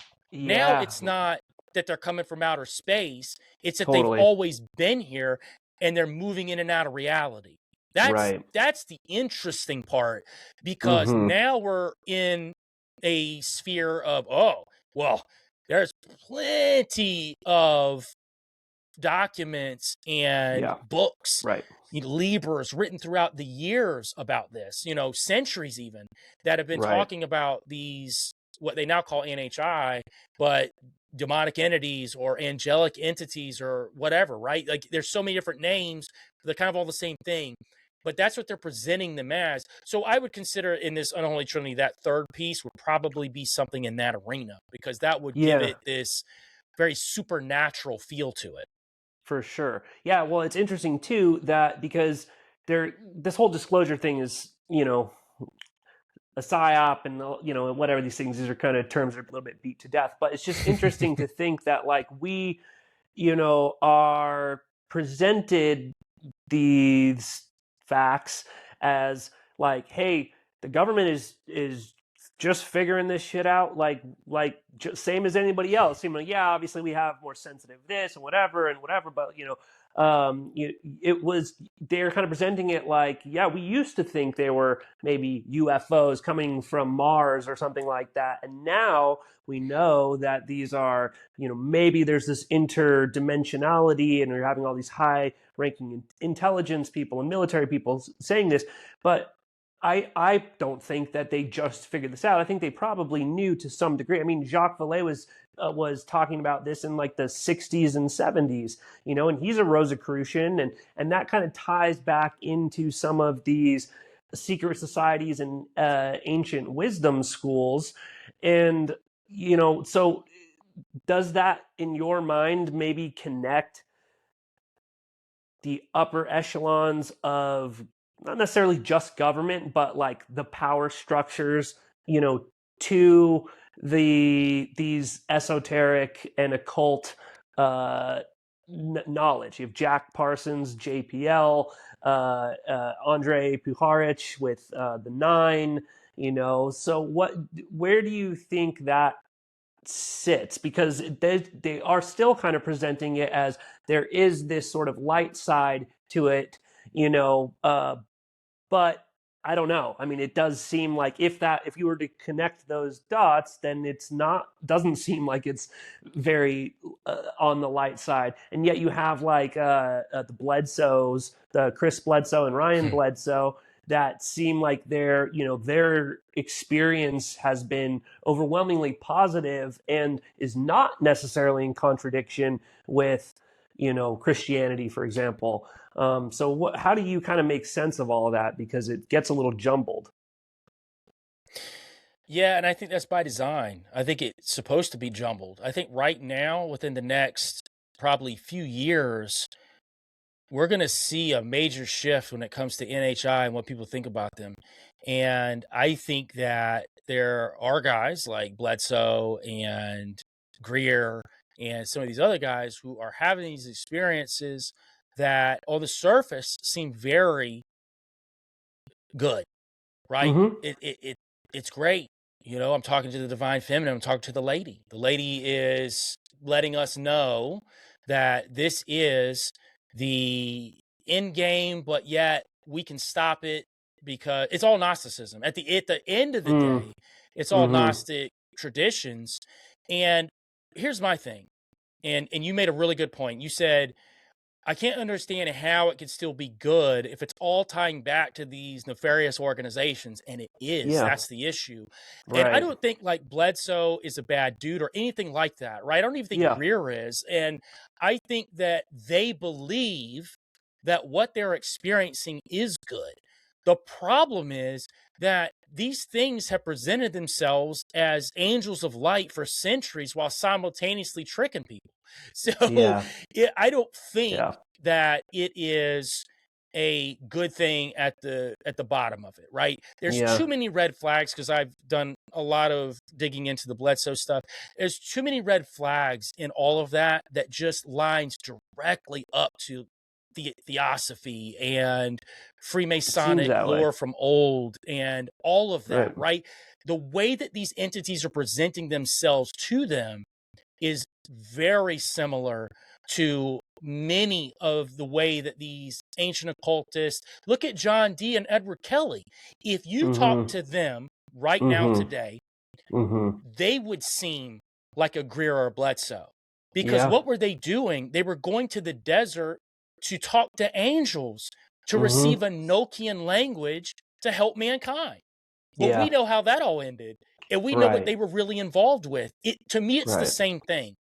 And it goes back to what I said at the very beginning of this whole show, that I think that there are a lot of people who are involved with things that they don't know is as nefarious as it is. And I don't think that everyone's a controlled op or anything like that. I think that in Bledsoe's case, which is very sad, is that when he had his initial experience, he went to the church. They shunned him. They acted like that he was uneducated, that he didn't know what he's talking about. They didn't even want to talk to him about it. So what did he do? He went to another place for answers. So now he has an entity telling him how that the end of the world's going to happen, and also bringing people along with him who are drawing in these orbs and these entities to them at various lakes and different places. Same thing Greer's doing with CE5. It's the exact same thing. It's just a little different. But and listen, I'm a Christian, but I have a big problem with a lot of things in the church, because the church, and this is by design, and it started with a lot of the things that happened in Roman Catholicism. We're talking about that, two-headed monster between Gnosticism and, religious structure. The religious structure took the supernatural out of the Bible. The Bible is like one of the most supernatural books there is. And it's like you took out everything and made it seem like that this world is just, it's all humanistic and there's nothing going on. So when someone has this experience, right, they don't know who to turn to. Well, I'll tell you what they're going to turn to. They're going to turn to something that's presenting itself as something as light, but it also has an agenda behind it, because they're not rooted in the actual word, and because Christians are teaching it. They won't. You could look at that Bible and it talks about angels having relations with women and creating giants. You know how many people act like those verses don't exist? Like, it's crazy to me. But yet they profess themselves to be Christians. And to me, it is a disservice. So when someone like Bledsoe or someone else, and I've met people who've had these experiences and they've been able to figure out what's going on. There's a lady named Fringe that I've worked with, and she said for the longest time she knew that it was good. She said the problem was that all these negative things were happening out of it that wasn't necessarily connected to the thing. So it started adding up to her. Wait a minute, I'm missing time here. Something's happening here. And then she ended up figuring out that, these aren't good at all. Like they're just, they've been telling me this for 4 or 5 years. I mean, she was abducted for the better stretch of like 10 years or something. Oh my God. And Yeah, it's wild stuff. But I've met so many people who've had these experiences, and I can honestly say myself, like I've had experiences with entities, and they will try to present themselves. I had one try to present itself as my grandmother, and again, not on anything, wide awake. It wasn't, me asleep, sleep paralysis, nothing like that. This thing presented itself as my grandmother, as this was because my grandmother was gone, had died. It presented itself as this, was talking to me just like her.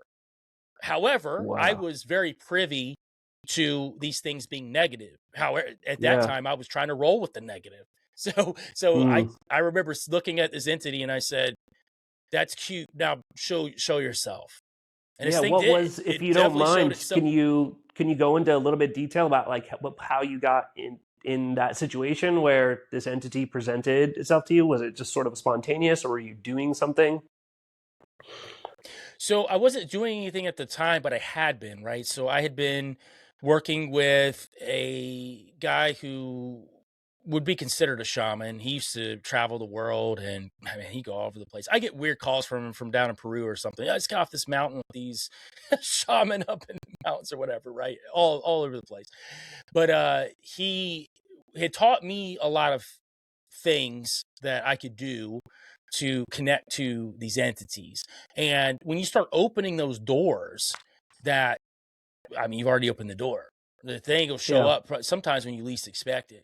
But I was actively inviting these entities to come see me. And I'm not saying this was just some regular occurrence and I'm talking to them every day. I'm not trying to overblow this and turn this into something that it's not. But I did have some pretty visceral experiences with some entities, and I knew they weren't good. And at the time, I didn't care. I just wanted the experience. But I can say that in that moment, it did present itself as something good, something familiar.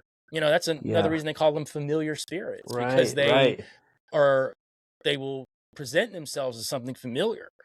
And what's the best way to lead a whole bunch of people astray? Well, you present yourself as something of light to somebody. How many times, this is one of the oldest tales known to man, that someone had an experience with a quote unquote angel and it created an entire religion around it. We could look to Joseph Smith, Crowley even. They all had these experiences with their holy guardian angel. They created an entire religion around it. Well, I don't think it's any different than what's going on right now with these UFO experiences. And the lady and these divine feminine creatures, for lack of a better word, that are presenting themselves to people as something good. You think Joseph Smith thought what he talked to was bad? No, clearly he didn't. He believed when he was in Kirtland, Ohio, and they built the first Mormon temple, that he spoke to Moses and Jesus in the temple. And that's when they saw this giant, lack of a better word, UFO or ball of light that ascended on the temple when they opened the doors for the first time. Everyone in the city saw it. So when you look at it from that aspect, we're just looking at the modern version of it now. They're not presenting themselves the same way, but they're doing the same stuff. And now, I think that go ahead. And I was just going to say, this really drives home kind of the end piece of this presentation today that I'm giving in these bloodlines, because when you're looking at it from a whole, if I'm looking at end times eschatology, if I'm looking at you were talking about the third temple, and we're talking about the Antichrist, which this isn't just a Christian thing, the Antichrist. This has been talked about in occult circles forever, right? Crowley was trying to bring the Antichrist here. We know that this is something that's consistently talked about. Well, what better way? You brought up a really good point when I was talking about the Dossier secrets that were found, and you said, why didn't they just, kill or off Father Saunière? Why did they let him live? Why didn't they try to, stop these ideas from coming out? You think it would have been very easy to do. The bloodlines of Jesus, this is against what we're trying to push, so we're just going to squelch it out. Well, they want it out. There's a reason for that, in my opinion. And I read a book called The Genesis 6 Conspiracy by Gary Wayne, and he brought this up, and I thought this was phenomenal. And he goes deep, man. This guy, I think the book's like 900 pages or something, but he talks about that when the Antichrist comes, it's going to be presented as someone who is here to help mankind, the new Messiah. But you're going to have some credibility behind it. What better credibility is if this person comes from the bloodlines of Jesus? We're already unearthing things. And to even go back to Project Bluebeam, which I'm not like a huge adherent on Bluebeam. Like, I think the technology exists, obviously. If we're just looking at holographic technology, like, yeah, sure. You know, I don't think everything's a hologram, though, either. I can't stand that camp of people where it's like, it's all fake. And it's like, that's not necessarily true. Like, I think that some of it could be, but then I also think that it's real, but maybe what it's presenting itself as is not true either, right? Yeah. But part of what Sergei Monast wrote in that document was that part of this end times, part of that blue beam, because blue beam is so much more than just the holograms. Everybody thinks it's holograms. Part of it is that there will be these unearthings of archaeological findings that will change religion as we know it.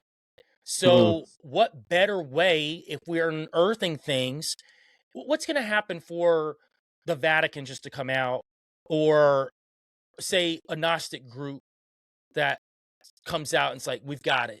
We've got the DNA of Jesus. We have whatever, right? That's the proof. We got the body, whatever they need.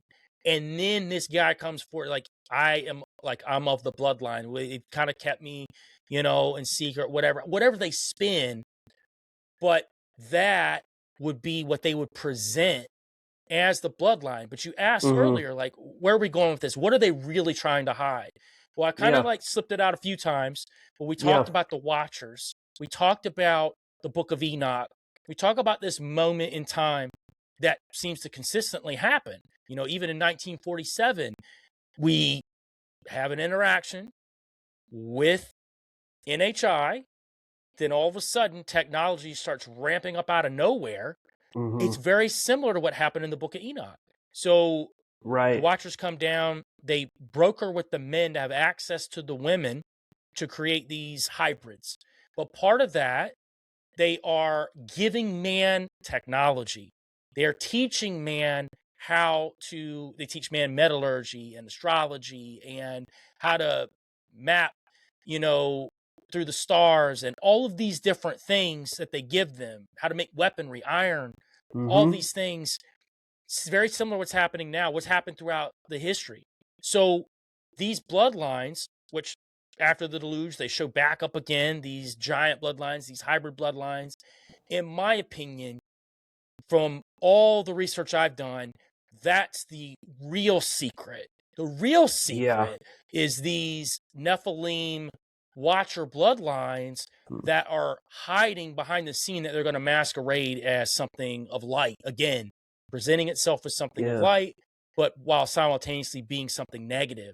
And that's kind of where, like, I end the whole thing with that Rex Deus or whatever organization it's masquerading as when it comes out will say, this guy, he is of the bloodline.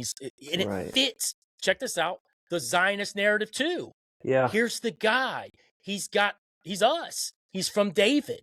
He's of the tribe of Judah. He has all of these things. He is what we've said that he's going to come, but yet he's actually of something far more nefarious. And I think that's why I have a lot of pause when people have some of these experiences they have with these things, especially when it doesn't line up with the research I've done and what I believe in, because it's always about man can ascend, man can do it himself, man can, you know, achieve these things. And I'm not taking away from, you know, what we've been given, you know, like man is smart, man can create, man can do a lot of things. I'm not taking that away.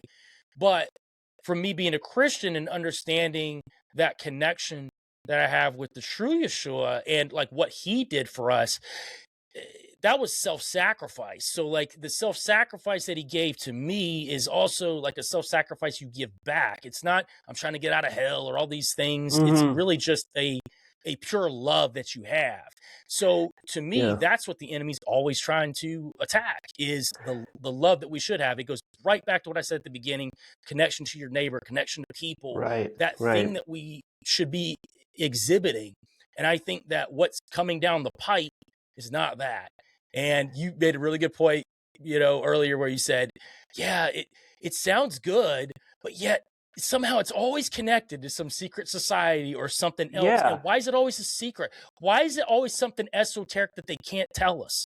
Like Right. we got the guys that can tell you, but you don't need to know everything. One thing that it's a question for you, and I think you kind of alluded to it in a sense when we're connecting this back to like the Nephilim and Enoch and whatever, these like Sumerian, Babylonian, like ancient Mesopotamian civilizations. Because my question is, kind of following the like Judeo-Christian lineage and then up through the Catholic Church into Europe and whatever, and then into modern day, even though that picture itself is very convoluted, there seems to be behind it like an eternal truth of some sort. Like, for an example would be like sacred geometry. Like, to me, sacred geometry is amoral. Like, it is neither, I mean, it's you could argue that it's moral in the sense that like it is an emanation of God and sort of the way the universe works, but like nothing about the like flower of life to me is like that is a negative symbol or something. And if Right. you are, let's say, part of a Peruvian culture or somewhere in Africa or Asia that has been, for the most part, historically insulated from that like Western esoteric tradition, those cultures may have tapped into that eternal truth. And if you think back to like, okay, if there's pre-diluvian civilizations, that are 20,000 years old, 50,000 years old, 200,000 years old, how do you view all of their paradigms through the lens that you and I were kind of talking about, and that like, hey, there's sort of this, Gnostic, occult, thing. How do those pieces fit into your mental model of reality? Yeah, so good questions. And to the sacred geometry part, I've always argued that sacred geometry came from God in the first place. I just think that it was manipulated by negative entities and given to mankind to manipulate in a negative way in a lot of ways, right? So, but it could also be argued, right, that Adam and his line were connected to God mentally in a different way than we are now. And that they had, I wouldn't say secrets, but I would say that because of their closeness, that they would be considered what we would call alchemists now as well. And I think that there is this, but you can look at that through scripture. This isn't even unbiblical, because there are miracles all throughout the Bible. It's not that, the difference is this: there's always this fine line between what you're doing for God and what you're doing for yourself. And what I've seen a lot of when you're looking historically with a lot of these guys, there is this selfishness that's added in with it. Yeah. That I'm helping people. But they're doing something else too. It's like this other part. It's not a selflessness that's built into it. And you brought up, 200,000 years, all these different years, right? I know like a lot of modern Judaic Christians would probably say, 6,000 years or 10,000 years or whatever. I would argue that timeline is not a bad timeline, maybe to Adam, but I've always argued there's plenty of time before that. So I it's a whole different discussion, but I know. It's I'm a an big old question Earth right guy. at the end. Yeah, I'm an old Earth guy, so I think there were civilizations before Adam. So there's a whole different thing there Right. too. I That's think what I angelic think. civilizations walk the Earth and all kind of stuff Mm, too. So I think there's sure. a whole other bag that we could get into. But as Yeah. far as just from Adam to us, I think that one, if you look at the Garden of Eden as a real thing, and you say, the Nakash or the serpent wasn't actually a serpent. He was an entity, an angel. And again, masquerading as an angel of light, teaching Eve the knowledge. Hey, you want the knowledge, right? It's always about the knowledge. That's the thing. Yeah. It's never about this relationship you want to build with your creator to then do Yeah. good for people. Because God will Right. impart knowledge on us Yeah. always. He's not here to like keep stuff from us, but I think that was Right. like the shell game that the Satan set up. Was he's trying to keep all this from you.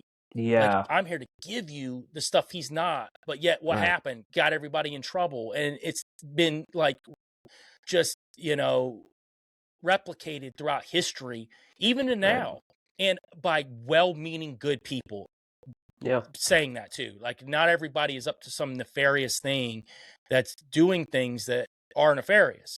And that's the thing. Even with myself, man, even when I'm digging through all these rabbit holes and all this knowledge and stuff, I also have to be careful because I'm also reading stuff that Yeah. has very negative origins to it. And I also have to be careful, when you're looking at, Yeah. the writings of Albert Pike and some of these guys who Mhm. were straight up Luciferians, and they told you that, Yeah. I also have to be careful. But yeah, Right. I think that's I guess the best way to answer it is just a fine Yeah. line between, what God wants to impart on you and then you Yeah. just running around wanting to learn everything yourself. Yeah, that's a great point just to kind of end on, but just to tie a bow on it in that, like, even the cultures that are sort of separate from the Judeo-Christian origin story, they all do Hmm. have this connection to source, to God. I Hmm. think that is kind of, this constant, and it's fostering that connection to the true God versus the intermediaries in between, because I don't like I try hard not to be like, oh, voodoo or voodoo or something like that. That's a bad thing, because it's like, well, it's a these are Yoruba, these are African like things that really kind of have nothing to do with that, and it feels sometimes unfair to put our paradigm on it and be like, well, you guys are wrong for this.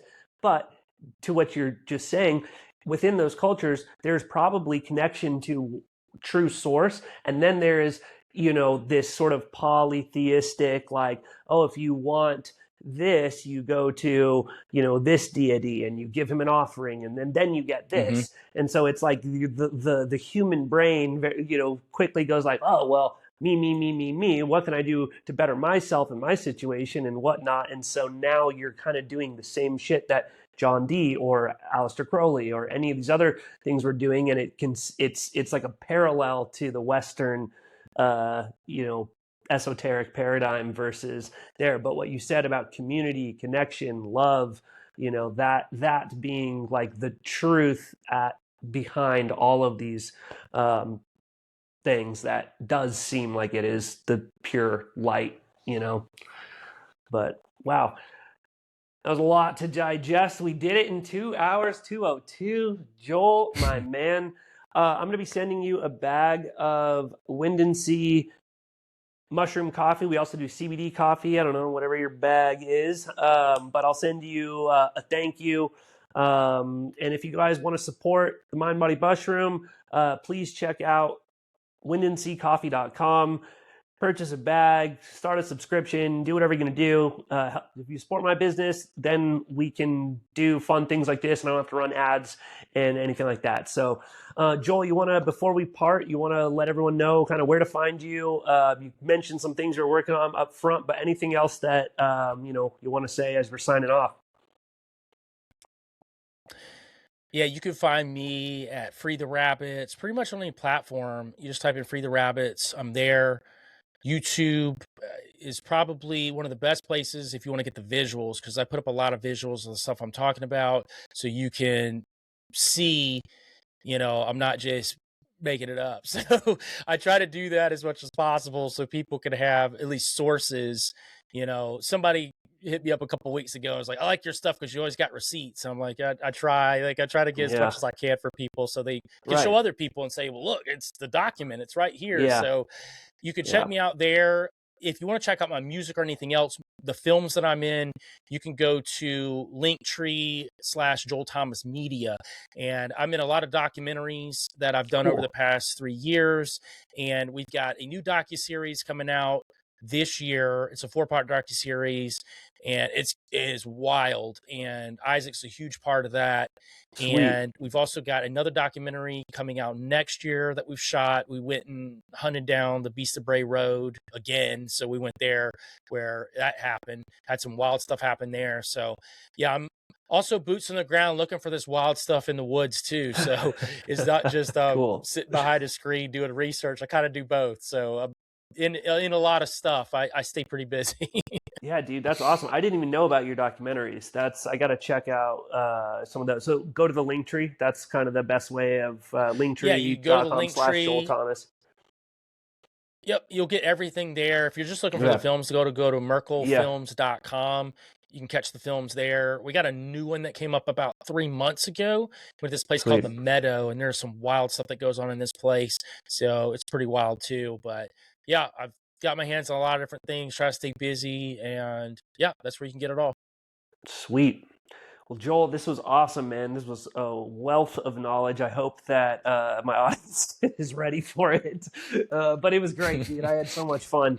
So thank you again. And yeah, this is Mind Body Mushroom, and catch you guys next month. Sweet.